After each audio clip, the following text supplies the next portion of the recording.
3.5 billion devices have AI secretly installed on them. What am I talking about? Let's find out. So if you watch this channel at all, you will know that in recent times I've covered this whole AI trend of Microsoft, Canonical, and others installing AI onto desktops. However, what you might not be aware of is there's a whole new company in on the game, Google, who have decided that with Google Chrome, they're going to install a AI model. It's about 4 gigabytes on every single device that runs Google Chrome, meaning we're talking about 3.5 billion devices so far. So let's first of all look at the screen. So if you remember, I covered recently the whole Canonical and Ubuntu situation where Ubuntu was going to have AI integration in the upcoming year, this year, in fact. And it was going to have like agentic workflows, this kind of explicit and something other AI setup. But basically what we're looking at is Ubuntu are going to do the whole Copilot model with Microsoft, and really nobody asked for this. Nobody really wants this, and certainly no Linux user truly asks this. I know there's some exceptions, but generally this is not how Linux users think, okay? But nonetheless, that's Ubuntu's route. And I covered this, I did a video on this, okay?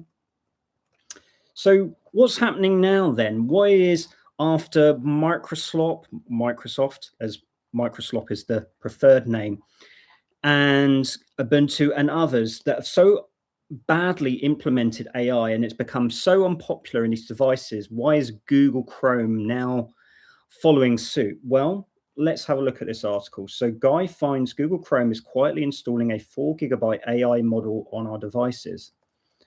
And so Google Chrome is silently installing a 4 gigabyte AI model on each of our devices without consent, says Alexander Hanf, a prominent computer scientist and lawyer. According to him, that's both illegal and extremely costly for the climate. Hanf said on his blog he's discovered that Chrome is reaching into users' machines and writing a 4 gigabyte on-device AI model file to disk without asking. The name is Wait Stop Bin, and it lives in the opt guide on-device model. Essentially, it waits for Gemini Nano, Google's on-device large language model. Moreover, the file appeared with no consent prompt, Hanf says. There is no checkbox in the Chrome settings labeled download a 4 gigabyte AI model. The download triggers when Chrome's AI features are active, and of course, those features are active by default in recent Chrome versions. Chrome did not ask, Chrome does not surface it. If the user deletes it, Chrome re-downloads it, Hanf rages. An engineering team at the large AI vendor decided that the user's machine is a deployment service to be optimized for the vendor's product roadmap, not a personal device whose owner is the legal authority on what runs there. Now, we've seen this already, of course, because like I just said, Microsoft with the Windows 11 operating system, Copilot, effectively nobody truly wants it. I know that the Microsoft board members want to, prove to the shareholders that they're creating this incredible thing that's now in Windows 11 because, hey, they spent hundreds of billions already on AI types things, on these AI models, on Copilot, etc. They've got to justify it, right? They've got to prove in some arbitrary way. They've got to create a spreadsheet that says so many billions of devices have some kind of AI model. The AI revolution is working. Everybody's doing it. So everybody's got it. So, here's your dividends. Everybody's happy. Stock and shares go up. All good in the world. The thing is to create a huge backlash. Microsoft's Windows operating system, it appears, has never been less popular. You've got things like Omarchi and others, as just this general antipathy to the whole situation with proprietary systems. I mean, Mac OS specifically of Archie, but, Microsoft recently, which I did a video on, basically said 400 million devices are now useless. The scrap heap, buy a new device if you want Windows 11 because you're not allowed to upgrade. Perfectly good Linux devices, but nonetheless, the likelihood is none of those, or any real amount, will get upgraded. And here's the thing. This is all about appeasing shareholders. It's not about users. It doesn't matter what you want if you don't have control of your device, which is becoming ever more increasingly difficult to do, is to keep control of a computer device outside of the hands of Microsoft, outside the hands of Apple and others. And Linux is the last sort of frontier of this, but this is what these huge companies are all about. They don't care about users. They care about giving dividends to shareholders, making the stocks go up, etc. So the computer scientist has calculated that the total install time from directory creation to final move is only 14 minutes and 28 seconds. The human user doesn't need to do anything and only finds out about the download months later when their disk fills up. Classically, while adding the file disk takes 0 clicks, removing it takes multiple steps, none of which are documented or even hinted at in Chrome, Hanf points out. A couple of weeks ago, Hanf also said that Anthropic was secretly installing what he called spyware on users who were installing Claude Desktop, accusing the AI company of directly breaching the EU's e-privacy directive, as well as multiple computer access and misuse laws. According to the research, the legal implications of this particular case around Google Chrome could be similar, but there's more, simply because Google Browser is just so much more popular than any Claude application, at least for now.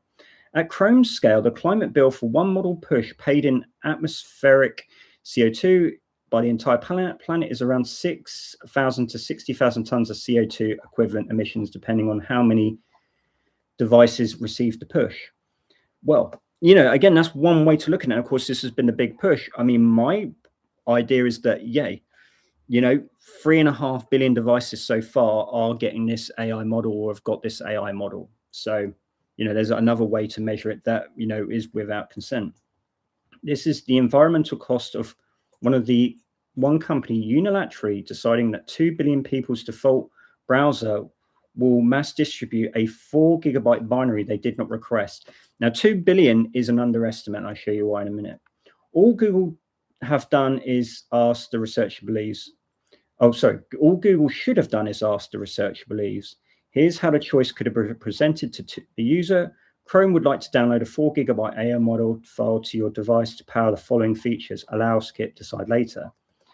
If Google's next Chrome update suddenly removes the unconsented installs and replaces the behavior with an explicit opt-in, we know the company can read the room, Hanf concludes. If it does not, we will know the company published positions on responsible AI and sustainability are actually worth. So here's the thing. One way or another, you'll get an AI. You get an AI in your computer, you get an AI in your browser. You cannot escape it. This is all delaying the inevitable. Really, the last safe place is Linux, with the exception, there's BSD, of course, but with the exception of Ubuntu, of course, which clearly are going on the same route. And who knows what will be next, Fedora, Debian, etc. So it's becoming ever harder to avoid, keeping the cash tills running for the boardrooms at big tech companies and their shareholders. You cannot escape it at this point. Everything's becoming locked in, locked down, age verification. I've done so many videos on these types of things. And there you go. Here's another nail in the computer device coffin, because you have no control anymore, effectively. So let's have a quick look at some of the share of market. So Google Chrome is 67% technically on this measure, which, these measures aren't always absolute, but it's the majority browser. And if we look at this here, how many people is that? So we're looking at around 3.62 billion. Okay, I'd just say 3.5, but 3.62. So that's a huge number. Okay. And of course, here's the main article. This is the researcher, Alexander Hanf. I'll put this all in the description if you want to read this down below, because it's quite a long read, but I gave you the nice summary there. So again, you're losing control of your device, and It's becoming fewer ways to get out of it. Linux is one of the few places. So I'll leave it there. So you know what to do with the fake YouTube: like, comment, subscribe. And if you want to become a Patreon on the channel, like these two guys, Sol and Sean, thank you guys very much for supporting the channel. They get some nice perks like early access videos and their name on the end of the screen. So have a look in the description. All the information's there for the Patreon. And yeah, I'll see you in the next one.